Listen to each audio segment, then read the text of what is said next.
자, 오늘 우리에게 주시는 하나님 말씀은 누가복음 15장 25절에서 32절 말씀입니다. 누가복음 15장 25절에서 32절 말씀.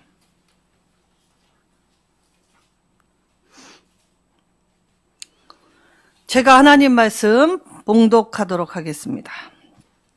자, 맏아들은 밭에 있다가 돌아와 집에 가까이 왔을 때에 풍악과 춤추는 소리를 듣고 한 종을 불러 이 무슨 일인가 물은데 대답하되 당신의 동생이 돌아왔음에 당신의 아버지가 건강한 그를 다시 맞아 드리게 됨으로 인하여 살찐 송아지를 잡았나이다 하니 그가 노하여 들어가고자 하지 아니하거늘 아버지가 나와서 권한대 아버지께 대답하여 이르되 내가 여러 해 아버지를 섬겨 명의 어김이 없거늘 내게는 염소 새끼라도 주어 나와 내 벗으로 즐기게 하신 일이 없더니 아버지의 살림을 창녀들과 함께 삼켜버린 이 아들이 돌아오매 이를 위하여 살찐 송아지를 잡으셨나이다.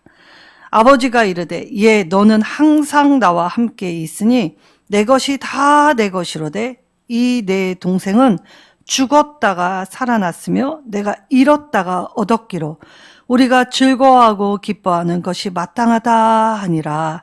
아멘. 또 다른 탕자.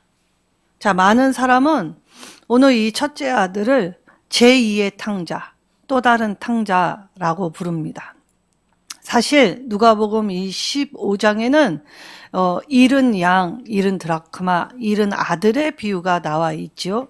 그리고 이 비유는 복음 중에 복음이라고 불리는 만큼 복음의 가르침, 회개와 구원에 대해서 강조하시기 때문에 매우 중요하고 또 세상 사람들도 익히 아는 이야기입니다.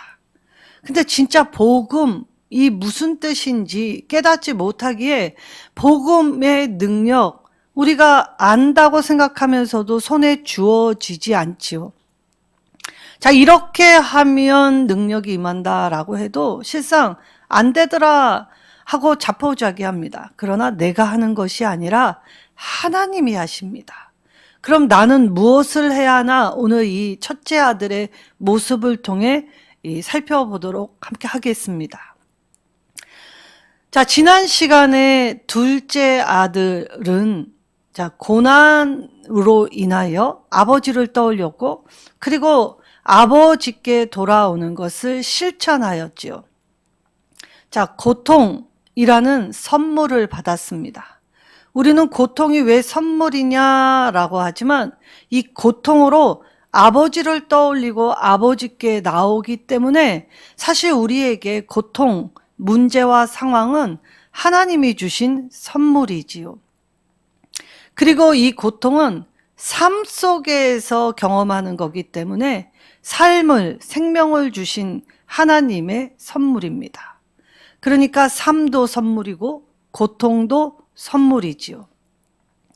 우리는 삶 가운데 고통을 피할 수 있으면 피하고 싶은 것이 본심이지만 때때로 이 고통을 대면해야 할 때가 있지요. 그래서 고통을 통하여 삶이 생명되게 하는 능력이 있는 것입니다. 그래서 이 고통이 고통으로 전복되면 망하지만 하나님의 사람은 고통을 통하여 생명이 이 삶을 통해 누려질 수 있는 선물 되게 하셨기 때문에 이 고통을 통하여 아버지 하나님이 주시는 구원을 회개함으로 내가 하늘과 아버지께 잘못하였다 고백함으로써 이 구원을 받게 되지요. 그래서 예수님은 이 비유를 통해 둘째 아들은 이방인, 세리들, 창기들, 흙수저들, 루저들 이 땅에 안 된다, 가진 것 없다, 가난하다, 힘들다, 아프다 하는 사람들을 통해서 그들을 구원해 주시는 아버지의 마음을 깨닫게 하십니다. 그런데 오늘 첫째 아들은 어떠합니까? 바로 이 바리새인과 서기관들 그리고 또 다른 지금의 저와 여러분들을 향하여 들려주시는 말씀입니다. 하나님은 이 두 아들을 다 사랑하십니다. 그리고 오늘 삶을 통해서 이 두 아들이 어떠한 모습이든지 다 돌아와 하나님이 주시는 생명 가운데 이 말씀으로 변화되어 새롭게 되기를 바라시고 원하십니다. 그 하나님의 기대가 오늘 저와 여러분의 삶의 선물이 되었기에 구원받은 자로서 살아갈 수 있게 하셨지요. 자, 그러면 오늘 이 맏아들을 모습을 통해서 왜 또 다른 탕자였는가? 겉으로는 아버지의 명을 어긴 적이 없지요. 그리고 아버지가 해야 하는 밭을 성실하게 잘 돌봅니다. 그닥 문제될 것 없이 보이는 겉모습으로는 그럴듯, 그럴싸, 그리고 믿음이 있는 척 하였지만 중심을 보시는 하나님 앞에 이 맏아들의 죄가 어떠한 죄였는지를 먼저 살펴보려고 하지요. 자, 맏아들의 문제, 자기중심적 사고를 하는 사람이었다는 것입니다. 자, 하나님의 마음을 본받고 말씀을 들어서 깨달으면 자기중심적 사고를 내려놓고 하나님 중심적 사고를 해야 했지요. 자, 맏아들이 왜 자기중심적 사고를 하였는지 들어보면 맏아들이 했던 말을 보면 여러 해 동안 내가 아버지와 아버지의 재산을 지키며 늘 섬김의 자리에 있었다라고 주장합니다. 두 번째, 내게는 염소 새끼 하나도 주신 적이 없다라고 불평하죠. 그리고 세 번째, 나와 내 벗으로 즐기게 하신 일이 없다라고 이 아버지를 향해 대적합니다. 여기에 중심이 누구입니까? 자기 말만 밖에는 자기 외엔 온통 관심이 없습니다. 내가, 주어가 누굽니까? 나지요. 내가, 내 생각, 내 주장, 내 판단, 내 옳음, 그리고 내 방향, 그리하여 온통 내 기준 삼아 하는 여타의 것에 그 외에는 무엇도 관심을 두지 않습니다. 그리하여 동생이 돌아온 것에 대한 관심을 주지 않고 온통 자기 말만 합니다. 세상에 자기 말만 하게 될 때에는 평화 없습니다. 불안하고 그리고 싸움, 다툼, 시기, 분열로 가득해지지요. 그래서 이 맏아들은 아버지 옆에 살면서도 여전히 자기 관점, 자기 기준 내려놓지 않았기 때문에 실상 집안에 분란이 일어난 것은 내가 했던 게 옳았기 때문에 나는 맞고 너는 틀렸어 라고 한다면 모든 사람은 모든 곳에서 싸움과 다툼이 일어날 수밖에 없지요. 그래서 자기 이야기만 피력하면 사람들은 다 자기 이야기를 하기 때문에 틀린 사람은 없고 옳은 사람만 있기 때문에 전쟁이 일어날 수밖에 없습니다. 자기 외에 관심 두지 않는 굉장히 이 협소한 시각, 어린 유아기적인 마음으로 이 자신의 좁은 관점에서 벗어나지 않지요. 그런데 하나님의 말씀은 어떠합니까? 하나님의 말씀은 이 좁은 우리의 시각을 넓혀 주십니다. 그리고 우리의 마음밭도 이 평평하게 울퉁불퉁 굽어지고 삐뚤빼뚤한 마음밭도 고르고 다져져 올곧게 되도록 기회를 주시고 시간을 주시고 말씀으로 훈육하여 주시며 기다려 주시지요. 그래서 말씀을 듣는 우리는 내 중심적 사고에서 하나님 생각, 하나님 마음, 하나님 시선, 하나님 손길, 그래서 온통 하나님으로 가득하게 되면 그제야 내 중심적 사고에서 하나님 중심적 사고로 바뀌게 됩니다. 두 번째, 이 마다들의 이 삐뚤어진 마음이 문제였지요. 자기 판단, 자기 시선, 자기의 사고로 판단하였던 이것은 상황과 문제를 직시하지 못했지요. 그리하여 잘못된 판단으로 행하였기 때문에 여기에는 해결 방안이 없게 되는 것입니다. 자, 동생을 향하여 이 창기들과 함께 아버지의 재산을 삼켜버린 이 아들, 자, 헬라어는 당신의 아들이라는 표현입니다. 아버지한테 버르장머리 없이 내 동생이라는 관점은 아예 없지요. 얘는 이미 자신과의 형제 관계에서 집을 나갈 때에 버림받은 사람이기에 자신과 관계없다고 싹둑 잘라내었습니다. 그리하여 형이 형으로서의 이 넓은 포용력, 그리고 형으로서의 관대함은 없지요. 그리하여 아버지께 향하여 손가락으로 삿대질을 합니다. 자, 동생을 용서할 마음도 없지만 용서한 아버지의 마음도 못마땅했다는 것입니다. 어찌 그럴 수 있느냐라고 하였지요. 그리하여 오늘 이 아버지가 우리를 얼마나 사랑하시는지를 깨닫지 못하고 내 옳음을 주장하게 될 때에 문제는 더 꼬아지게 됩니다. 그리하여 오늘 이 삐뚤어진 시각으로 이 아버지는 이 마다들에게 네 동생, 내 아들뿐만이 아니라 너의 동생이야 라는 관계를 설정해 주시는데, 이 맏형은 내 동생이라고 부르지 않으면서 이 아버지한테 이 탕자와 똑같은 모습으로 아버지 마음을 아프게 하고 있지요. 아주 냉정합니다. 냉혹하지요.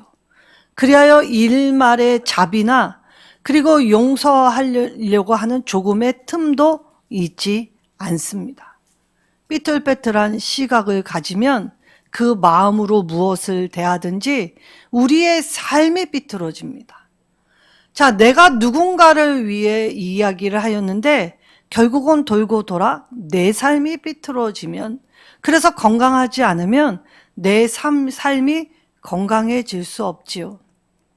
그래서 영적인 문제는 하나님 앞에서 무엇이 문제인지를 깨닫고 직시하게 될 때에 그 건강한 시각, 건강한 마음으로부터 시작되어 우리의 삶이 평탄케 되고 굽은 것, 삐뚤어진 것이 올곧게 될 때에 하나님을 향하여 걸어가는 길에 제약이 없고 장애가 없지요. 자, 우리는 홍해 바다가 막히면 모두 다 죽게 되었노라고 탄식하지요. 그런데 하나님은 하나님의 방식, 하나님의 방법으로 구원의 길을 여십니다. 홍해를 가르시지요.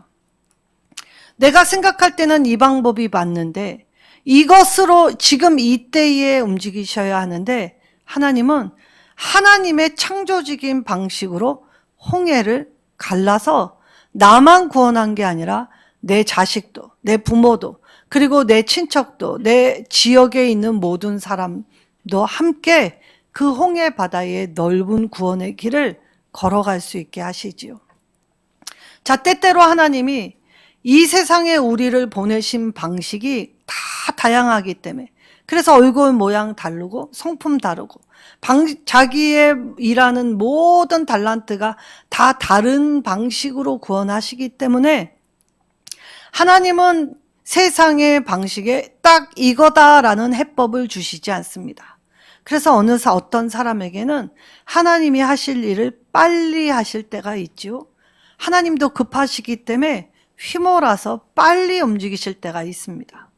그런데 어떤 사람에게는 우리의 눈으로 더딘 것 같고 너무나 천천히 일하시는 것 같지요. 하나님은 각자의 이 다양성을 인정하시면서 하나님의 방법과 방식대로 각자를 대해 주십니다.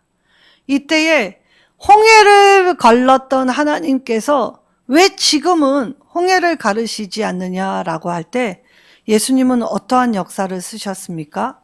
바다를 육지로 만드셨습니다. 바닷길을 여신 게 아니라 바닷물을 육지로 다지시고 만드셔서 바다 위로 걸으시지요. 우리는 딱히 이거다라고 생각하지만 하나님의 무궁무진함, 하나님의 넓음, 그 위대함은 우리가 전혀 생각할 수 없는 방식으로 일하시지요. 그래서 때때로는 바닷길도 여시지만 때때로는 바다 위로 걸어오라고 하십니다.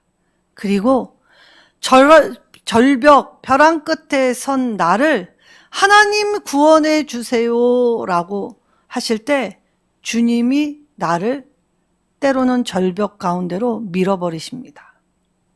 그때 살라고 나뭇가지 하나를 부여잡고 아둥바둥하며 어찌 이러실 수 있습니까? 라고 불평하지요. 그때 주님이 네 손에 살겠다고 거머쥔 그 나뭇가지 오래 못 버틴다. 손 놓아라 라고 하면 주님의 음성에 순종하면 나를 죽이시려고 이런 일을 하셨나? 라고 불평하지요. 그리고 더 내 힘을 주기 때문에 부들부들합니다. 근데 주님이 때때로 왜 벼랑 끝에 선 나를 미루셨습니까? 홍해 바닷길도 바다 위도 아닌 하늘을 나르라고, 더 멋진 시야를 가지라고, 더 넓게 보라고, 더 많이 보라고, 그리하여 독수리 날개치며 올라감 같을 것이다 라고. 그래서 하나님은 하나님의 방식으로 때때로 우리의 약한 믿음을 홍해를 가르는 기적을 체험하게도 하시고, 때때로 우리가 생각할 수 없는 하나님의 범주의 방식으로 바다를 육지로 만드셔서 바다 위로 걷게도 하십니다. 그러나 여전히 홍해의 바닷길도 바다 위도 우리의 좁디 좁은 시야가 내 한 걸음, 코앞에 한 걸음만 바라보기 때문에 때로는 절벽 위에서 더 비상하라고, 더 높게 날라서 하나님이 지으신 창조 세계가 얼마나 넓은지, 하나님이 하실 일이 얼마나 무궁무진한지를 바라볼 수 있도록 때때로 벼랑 끝에서 우리를 미루셨는데, 우리는 하나님의 말씀에 순종하였다면 날개를 펴고 이전에 알지 못했던 더 큼을 경험할 수 있었는데, 이 벼랑 끝에 믿음이 없어서 벼랑 끝에 얇은 나뭇가지 하나 붙잡고 하나님을 원망하며 불평하며 내가 하나님을 어떻게 섬겼고 얼마나 믿었는데 이렇게 하실 수 있느냐. 하나님의 본심, 하나님의 참마음을 깨닫지 못하기 때문에 그 나뭇가지 붙잡고 부들부들 떨며 시간만 낭비하는 것이지요. 그런데 주님이 오늘 네 손을 놓으면 하나님의 것으로 채우시겠다고 하십니다. 그래서 순종하면 되었는데 여전히 삐뚤어진 내 마음이, 잘못된 내 왜곡된 판단이 하나님이 하실 일을 기대하지 못하고 주신 삶 가운데 누리지 못했기 때문에 오늘 내 방식의 사고, 내 중심적인 것에서 못 벗어나고 여전히 땅만 바라보고 살게 됐던 것이지요. 자, 이때에 이 하나님의 말씀, 아버지 곁에서 아버지를 성실하게 섬겼다라고 주장하는 이 아들, 자신이 쌓은 공로, 둘째 아들처럼 짐 싸서 떠나지 않았기 때문에, 그리고 아침에 일어나 밤늦게까지 일했다는 그 당위성, 명분이 있었기 때문에 독설이 가차없습니다. 한번 입을 열기 시작하니 아버지에게 이 말할 수 없이 집 나간 탕자보다 더 선을 명확히 긋지요. 그래서 나는 아버지의 아들이 아니다라는 말로 동생과 아버지를 싸잡아 당신의 이 아들이라고 표현합니다. 자녀라는 생각이 없지요. 내가 어떠한 사랑을 받았는지, 아버지의 것이 곧 내 것이었다면, 그래서 아버지의 집에 머무를 수 있다는 이 한 가지 사실로만 감격했다면 오늘 아버지 일과 내 일에 구분이 없었겠지요. 아버지 집에서 일할 수 있다는 한 가지 사실만으로도 감사했을 것입니다. 그런데 이 기쁨이 없다 보니 이 아들 안에 독설이 거침없게 될 때 동생한테 창녀와 함께 이 아버지의 재산을 몽땅 낭비했던 이 아들이라고 표현합니다. 사실 첫째 아들은 이 둘째 아들이 창녀와 함께 재산을 허비했는지 몰랐습니다. 왜냐? 밭에 있다가 늦게 돌아왔기 때문에 이 정보가 늦었지요. 집에 가까이 왔을 때의 풍악소리, 잔치소리가 들려서 이게 어찌 된 일인가 알아보았더니 동생이 돌아왔다라는 소식과 함께 아버지가 잔치를 베풀었다라고 들려주니 집으로 들어오지 않습니다. 그래서 이 둘째 아들이 어떤 모습으로 돌아왔는지도 알지 못했습니다. 그리고 제대로 된 정보가 없었지요. 근데 이 아들의 말도 그닥 틀린 말은 아닙니다. 왜냐? 둘째 아들은 창기와 함께 아버지의 재산을 낭비한 게 사실이었기 때문입니다. 근데 왜 이 사실을 알게 되었을까요? 기도를 많이 해서 알게 되었을까요? 영적으로 아버지와 함께 있었으니 남달라서 알게 되었을까요? 사실 이 맏아들에게도 이 둘째 아들과 같이 아버지의 재산을 가지고 내 마음대로 살고 싶은 욕구가 있었다는 것입니다. 그런데 이 첫아들은 둘째 아들만큼 용기는 없었던 것이지요. 박차고 나갈 용기가 없었기 때문에 재산을 다 정리하여 이 아버지가 없는 먼 나라로 갈 용기가 없어서 아버지 옆에 붙어 있었지만 사실 둘째 아들과 같이 아버지만 없다면 자기도 자기 마음대로 살고 싶은 열망, 그래서 어쩌면 자기의 열망을 동생에게 투사시킨 거일 수도 있지요. 우리는 집 나간 탕자나 집안에 있는 탕자나 생각하는 것이 다 거기서 거기입니다. 그리고 실제 이 창녀들과 함께 재산을 낭비하였다 하더라도 자기 재산이 아니었지요. 아버지의 재산이었습니다. 근데 왜 이 독서를 거침없이 하게 되었습니까? 바로 아버지 집에 거하면서 내가 아버지의 자녀로 그 아버지 집에서 내가 하는 일이 힘에 겨웠다는 것입니다. 봉사도 사람들이 보고 있으니까 마지못해서, 그리고 직분자인데 예배 빠지면 안 될 것 같으니까, 하나님과 나 사이의 말씀의 기쁨, 생명의 능력이 없기 때문에 하나님께서 나에게 주신 일, 나같이 부족한 자에게도 소임을 주셨구나, 사명을 주셨구나, 이 한 가지를 깨닫게 된다면 사실 아버지 집에 있다는 것 자체가 기쁨 아닙니까? 우리의 교회가, 예배당이 있다는 게 기쁨 아닙니까? 없어서 정말 곰팡이 냄새 피는 지하에 협소하게 의자 3개 놓고 비좁게 앉아서 불편하게 예배를 드리는 교회들도 참 많습니다. 근데 우리는 쾌적한 환경, 또 편안한 의자, 그리고 더울 때는 시원한 에어컨, 편안하게 예배 드리면서도 왜 아버지 집을 찾을 때에 참 기쁨이 없었습니까? 오늘 우리가 일할 수 있다는 삶을 선물로 받았다는 인식이 없기 때문입니다. 하나님의 말씀을 듣기는 들어도 그 의미를 깨닫지 못했기 때문에 우리가 이 맏아들과 같이 감사함과 기쁨을 잃어버린 상태가 되었던 것이지요. 맏아들은 매일매일 일하고 있지만 아버지 죽기만 고대한 아들입니다. 자, 아버지 죽으면 아버지 재산이 내 것이라 착각했기 때문이지요. 그러나 만약에 아버지를 참되게 섬기지 아니할 때에 이 눈에 보이는 밭 몇 평이 재산입니까? 하늘 아버지가 우리에게 주시는 구원은 곳갓 그런 것이 아닙니다.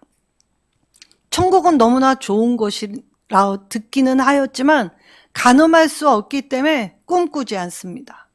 본 적이 없고 경험한 적이 없기 때문이죠. 그런데 오늘 우리의 예배가 만약에 작은 천국을 이뤘다면 이 땅에서도 이러한 기쁨과 깨달음과 은혜가 있는데 저 하늘나라는 어떠할 것인가 라고 기대했다면 오늘 우리의 예배가 어떠해야 하겠습니까? 누가복음 11장 34절에서 35절에 내 눈이 성하면 온 몸이 밝을 것이요 만일 나쁘면 내 온몸도 어두워지리라 라고 하시면서 내 속에 빛이 어둡지 않은지 점검하라 라고 하십니다. 영적인 눈을 떠서 이 예배의 자리에 주시는 말씀으로 내가 또 좁았구나. 내가 여전히 이 협소한 시각을 가지고 대했구나. 나도 용서받았는데 내가 사랑하지 못했구나. 라고 생각하면 하나님의 내가 받은 그 구원의 감격과 은혜가 어떠하겠습니까? 그러면 복음이 무엇입니까? 복음, 예수는 그리스도이시다라는 것입니다. 예수는 우리의 구원자, 우리의 형님이 되어 주셨습니다. 맏아들이 되어 주셔서 우리 둘째 아들인 연약한 우리, 제멋대로 제 방식대로 나아가는 우리를 아버지의 사랑을 대신하여 공동상속인으로 묶어주셨기 때문에 예수님의 부활이 내 부활이 되고 예수님이 능력이 내 능력이 되게 해주셨지요. 그래서 구원은 죽을 수밖에 없는 우리를 다시 살게 살아 삶을 선물로 주신 기쁨입니다. 자, 그리스도. 그런데 우리는 힘이 없지요. 늘 노력은 하려고 애쓰지만 늘 실패합니다. 낭망하고 반복하지요. 그런데 성령이 그런 우리의 실패를 7번 넘어져도 8번 다시 일으켜서 변화할 수 있도록 성령의 구별을 주시고 성령의 도우심으로 그리하여 복음은 나 같은 자에게도 사랑을 베풀어 주시는 그 은혜의 풍성함이기에 이것을 깨달으면 저절로 기쁘게 되어 있습니다. 하나님의 일을 내 열심으로 나아갔다가 지친다, 힘들다 하는 게 우리입니다. 그런데 성령이 주시면 나 같은 사람이 주의 일을 할 수 있다는 이 자체만으로도 감격하여 이 사역과 이 일이 내게 오늘 주시는 기회임을 깨달을 때 내가 열심을 다하여 하나님께 영광이 되기 위하여 하는 일체의 행보는 기쁨과 감사이지요. 그래서 기쁨은 구하는 것이 아니라 내가 하나님 앞에 바로 서면 저절로 내 안에 채워져서 그 기쁨의 능력이 회복과 고침을 주는 것이지요. 그래서 복음은 기쁜 소식이요 삶을 허락해 주시는 선물입니다. 그리하여 아버지의 집 잃었다가 다시 얻은 아들 자녀로 인하여 아버지의 집은 늘 잔치자리입니다. 풍악을 울리고 그리고 음식을 나눠주고 배설하여 이 기쁨을 나뿐만이 아니라 주위에 전할 수 있는 곳, 그것이 아버지의 복음을 선포하고 복음을 듣고 복음을 나누는 예배의 자리이지요. 그리하여 복음은 첫째 아들이나 둘째 아들 모두를 포용합니다. 둘 다 탕자인데 누구의 죄가 더 나쁘다고 질시하거나 질타하지 않으시지요. 아버지의 품은 두 아들을 모두 안으셨습니다. 누구든지 믿고 회개하면 용서하시고 용납해 주신다고 말씀하시지요. 이 복음의 기쁨과 능력으로 저와 여러분을 부르십니다. 이 부르심 앞에 우리가 온전케 되기 위해서 내 힘과 능력으로는 될 수 없어 기도하지요. 오늘 아버지와 함께 있다는 이 한 가지 사실, 그래서 천국은 이미 아버지와 함께 있겠다고 고백하는 저와 여러분 안에 이미 이루어져 있지요. 그리고 고통과 고난과 문제는 아버지의 선물로 하나님의 처사로 받으면, 그리하여 우리가 이 마다들과 같이 냉정하고 독설과 비난을 멈추고, 그리고 삐뚤어진 마음을 말씀 안에서 교정받게 될 때에 변화받아서 부정적인 시야가 긍정적인 시야로 바뀌고, 삐뚤어지고 굽었던 마음들이 곧게 되며, 그리고 잘못된 판단, 내중심적인 사고에서 하나님 가치 중심으로 나를 바꾸게 될 때에 삶의 의미를 깨닫고 발견하게 하실 때 만나는 한 사람 한 사람을 귀하게 여길 수 있는 마음, 넓은 마음을 허락해 주십니다. 그리고 교회를 통해 더불어 함께함의 힘을 알게 해 주시지요. 한 사람은 미력하지만 두 사람은 무엇이든지 감당할 수 있게 하십니다. 그래서 둘, 증인의 교회를 세우시지요. 증인들은 모여서 서로 더불어 함께한 힘을 받는 공동체입니다. 그리고 사랑의 연합으로 허물을 감싸주지요. 오늘 하늘 아버지에게 하늘과 아버지께 죄를 지었다 고백하면 주는 미쁘시고 의로우사 우리의 죄를 다 깨끗게 하십니다.